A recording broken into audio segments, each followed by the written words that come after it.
Mike back right away with Rock Harmonica lesson number 3. If you go to rock-harmonica.com, there's a blog that will include the videos and extra information and some PDFs and some tabs and some definitions, links to some other sites that will help you with some of the material. A real quick point of clarification: we spent the first 2 lessons going through the Mixolydian mode, and now we're going to focus mostly on the Mixolydian and the high end of the harp. We're going to get into some high end of the harp material. But before I do, with the last video, we were talking about how essentially over blues music we can unlock all 10 holes of the harmonica, and that kind of breaks the tradition of the blues and then adds some of that jazzier or rock vibe to that. Really what makes that click then is the phrasing and the rhythms we play behind that, and we'll get into that. But I talked about all the bends you can play, and I wasn't clear enough with the blow bends. Right now, again, we're going to oversimplify, I'm going to use that term to death. You can play all 10 holes, and you can play all the traditional draw bends to some extent, and that will work great. Okay, we talked about maybe the 3 bent all the way to the A flat on a C harp, all the way to the bottom, or the 6 bent down, not being the best thing to hammer on for the whole progression, but we can find use for that. I didn't mean to imply that like all the blow bends were notes that we could hammer on. Those are great notes to use for inflection. We'll talk about that even this lesson, but what we don't want to do is play our Jimmy Reed stuff in cross harp over like the 1 chord and stuff. So we don't want to be...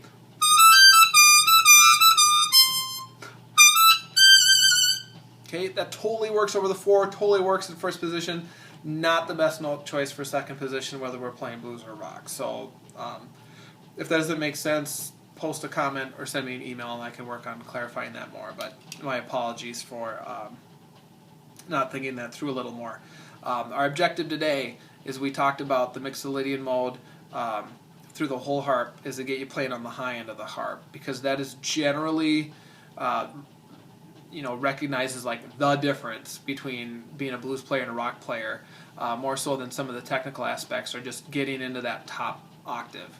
And the reason that works so well for guys like Pat Ramsey, Jason Ricci, Sugar Blue, John Popper, those guys that play, that they can play the blues stuff, but they sound a little more out, they get a little more aggressive. Besides the rhythm and the phrasing with that is just the notes and the octaves that they're playing. And so you'll hear every one of those guys, Charlie Musselwhite, I mean, they all have their high-end power licks. And I know that people tuning in, that's really all they want, is just Mike tab out a bunch of high-end power licks. And I'm not going to do that. And I'm not going to tab out specific songs, because I want you to learn how to jam and play your own stuff. Why does that work? Why does that become cool? Well, the secret is if you play any draw or blow note between holes 6 and 9, it'll work over the blues progression, or most rock progressions.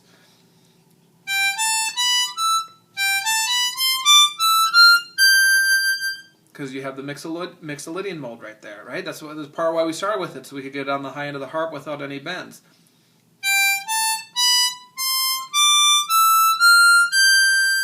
And because of Richter tuning, our breath pattern is going to change a little bit. 6 blow, 6 draw. I don't have to bend it. 7 blow. No, excuse me. It changes. 6 blow. 6 draw. 7 draw. Then 7 blow. 8 draw. 8 blow. 9 draw. 9 blow.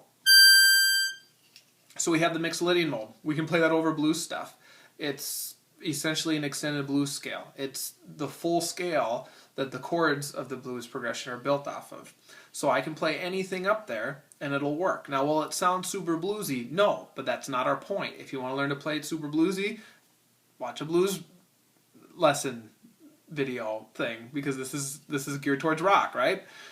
So we can sound a little more rock oriented, and this is stuff Charlie Musselwhite does, Sugar Blue does to great effect, is play on the high end between holes 6 and 9, and you don't really have to worry about what note you hit, because they all work.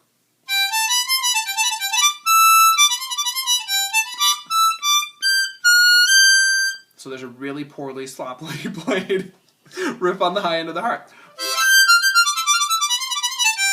Okay, So that's where I can get all the flashy stuff, because I can come up with action patterns on the high end of the harp, and all the notes will work. I guess the trick to that for some of the people that I'm going too slow for is that you don't have to play that scale linear. Okay, you can play all sorts of shapes and breath patterns up at the high end of the harp because all the notes work, and you don't have to always worry about playing a specific scale in the order of the scale. Okay, you can jump around. A tidbit, a little cheat to get you playing stuff faster is a move I use all the time, which is really the stuff that John Popper was doing that I couldn't decipher. There were some interviews with Winslow in his Harmonica magazine from back in the day that was discontinued before I had even come across any harmonica sites or starting to learn, and was able to track down. He had some stored somewhere and he sent it to me. But so I purchased the whole set, which was like 6 or 7 magazines, just for the John Popper interview, thinking that there would be these elaborate explanations of what he was doing. And then I purchased the 4-tab book, thinking I could figure that out. Well, I'd had a harp for like 2 months. I was way over my head. But something that stuck with me now for a decade of playing is the idea of phrasing in terms of 3. And it took a long time to figure out what that meant. And some of the stuff that Jason Ricci had out there really helped with that too, to solidify that. But essentially, you're doubling and tripling notes to create notier passages that sound flashier. And so instead of playing the Mixolydian scale just up and down really fast, okay, which I'm not even good at because I don't practice too many scales just up and down, right? Is I can phrase in terms of 3, and how I do that is with a quick head shake. Okay? 6 draw, 7 draw. Okay, you can watch my head shake as I start playing fast stuff. Okay, you can see my jaw. I actually move my jaw a lot, but and my head are moving. And what I'm doing is I'm making melodic lines longer by playing quick breath patterns that are either in-out or in-in-out or like a drum paradiddle or whatever. It doesn't matter how you do it. And then I'm quick shaking my head to tag on some extra notes between, between other passages.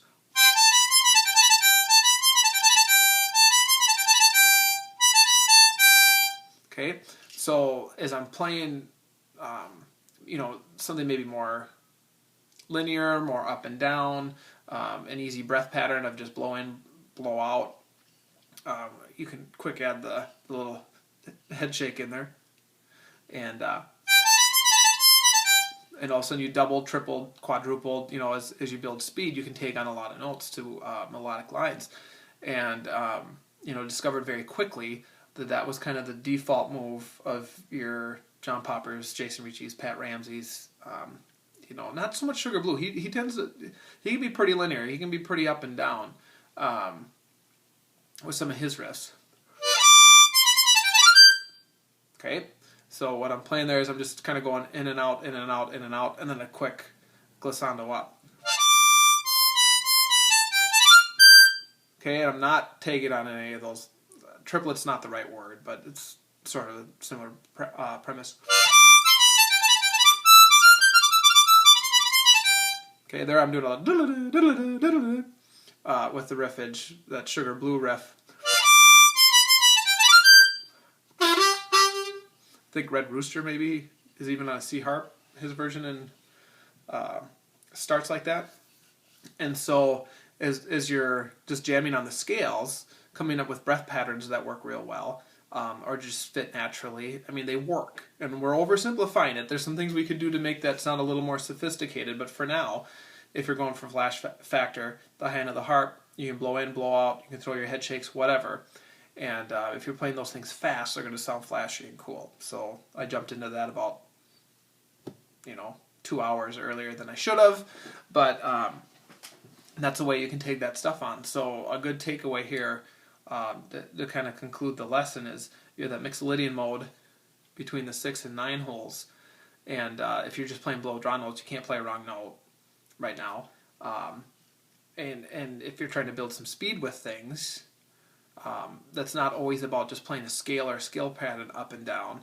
It's about jumping between melodic lines and jumping between parts of scale patterns, and and throwing in essentially embellishments. So, you know, a good takeaway is that, you know, a way to start tacking on some extra notes or to build some speed or to build some flash is how you embellish things.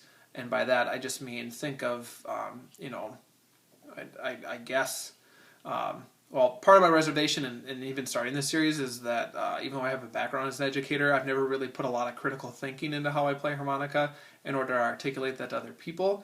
I've just always tried to learn to play stuff.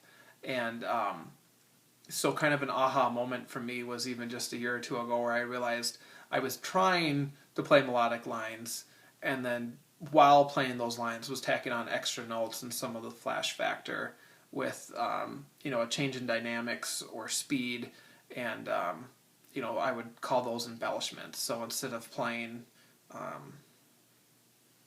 you know, a line real straight, okay, what I would maybe do is go and throw in some of those embellishments. Jason Ricci is really good at that.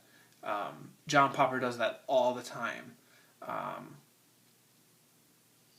Sugar Blue, who I'd consider another pretty hefty influence, a little more up and down on the harp with the breath patterns, and a little less with specific embellishments, maybe, is a way to describe that.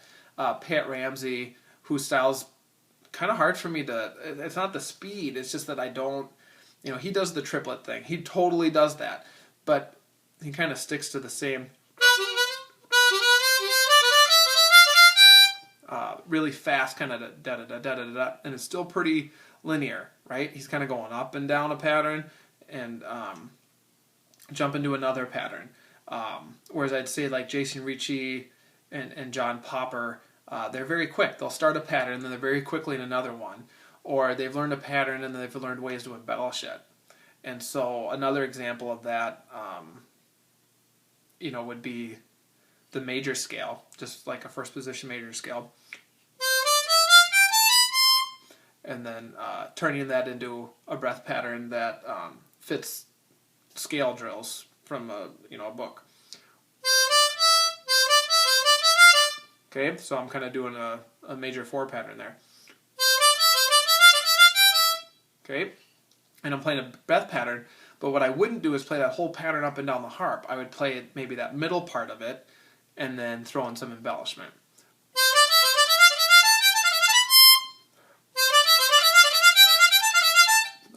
Of course, now I can't do it, that I'm trying to talk about it. Okay, so I'm jumping around. You know, another, well, actually, that same exact pattern, if you listen to Fallible off the 4 album of Blues Traveler, he's got a B harp, and that's that whole crazy harp interlude starting in, as he just runs up that pattern as fast as he can. He gets to the top of the harp, and then he just starts wailing away with the phrasing, okay? So he aborts the just basic scale pattern and gets into, you know, some different phrasing. Sugar Blue uses that pattern a lot to start working up the harp. Okay, we're not even going to tab that out. That's not the point right now. If you want to try, you can, but we'll hit that soon. But for now, the least to know, what the big takeaways are, is that if you want to get in that high-end playing, you want to extend the range of the harp. Holes 6 through 9 is a good way to do that, and that you know, you can approach that either with just melodic phrases you're making up, or you're copying from the bottom of the harp. You can approach that with some scale patterns, which I'll totally show you some generic scale patterns to work off of. We'll get into that down the road here. And then what you can also do is just learn to create some embellishments around that. So there you go. Check out the blog at rockharmonica.com. We'll post the video sometime later in the week. Before I post the next series of videos, we'll add some notes to that. But there won't be too many things specifically tabbed out, just a brief review or, you know, amend them, change, whatever. It's getting late, I'm tired.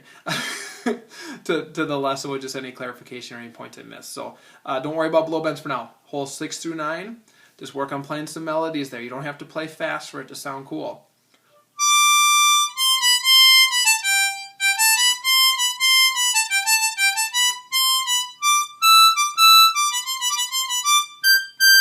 Okay, I threw one little quick head shake in there. Otherwise, I mean, I just playing that pretty straight. So there you go, lesson number 3. Thanks, guys.